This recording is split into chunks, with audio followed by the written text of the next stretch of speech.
I think as adults, we have failed youth. You may not have been individually involved or failing the youth, but this morning I got stuck in traffic and I saw a business that's supposed to open at 7. I saw a line outside and like about 7:15, people, they dispersed, and they were like, man, I guess the hell with it, it's not opening.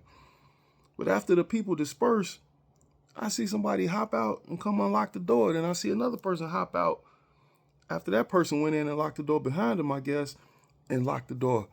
And I'm like, and unlock the door and go in and then they lock the door. I'm like, then I see another person. I'm like, I said, man, they was sitting there while all them people were standing outside. And all the time I'm thinking, I'm like, if that was my business, I just lost about 7 customers. And yeah, they may come back when it's open, but yeah, and still, what if they don't? Because they be like, man, this is the best time I can get here before work. And I can't come no other time. So it's either before work or I go to this other spot who I know is open at the time they say they're supposed to open. Okay, that was one thing. And then I thought about it. I said, man, how is it that when I was 7, 8, and 9, my mother held so much responsibility for me where I had to get up, give myself something to eat, get cleaned up, get dressed. So most times when you was little back in the day, we took our baths and whatever, showers at night. So you wash your face, brush your teeth, brush your hair, comb your hair, whatever, get dressed, get clothes, and then be outside waiting for the bus or walking to school between the ages of 7, 8, 9, and I'm driving a teenager to school every day. It's like I think we like quietly we fail them. We're making them weak because of fear of what could happen. Now, there were creeps back in the 80s. There were creeps in the 90s. There were creeps in the 2000s. There was creeps in the 70s and 60s and 50s. But parents still looked for kids to be a little independent, and that's what let you know how they would make it in the world, And so now it's flipped upside down to where, schools have changed their whole infrastructure to make sure that you're able to drive your kid up into the school or get in line and wait for you to let your kid out. And this is not just where I live, this is all over the country. And we have to ask ourselves, has it made things better?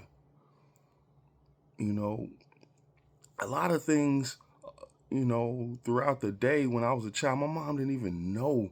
Like, she didn't even know until she got home because I wasn't in constant communication with her. And then even as I got older, like, she didn't know unless I brought it to her. My mom didn't know in 8th grade and in 7th grade I was designing clothes and selling them. She didn't know that I was doing that in 5th and 6th grade. It was just things she didn't know, and it wasn't that my mom wasn't there. It was just like she was there, but it was like she allowed me to be a child, one, but she also had faith in how she raised me. And she knew that if it was ever any danger, any harm, that I'm going to evade that or at least let her know what's going on.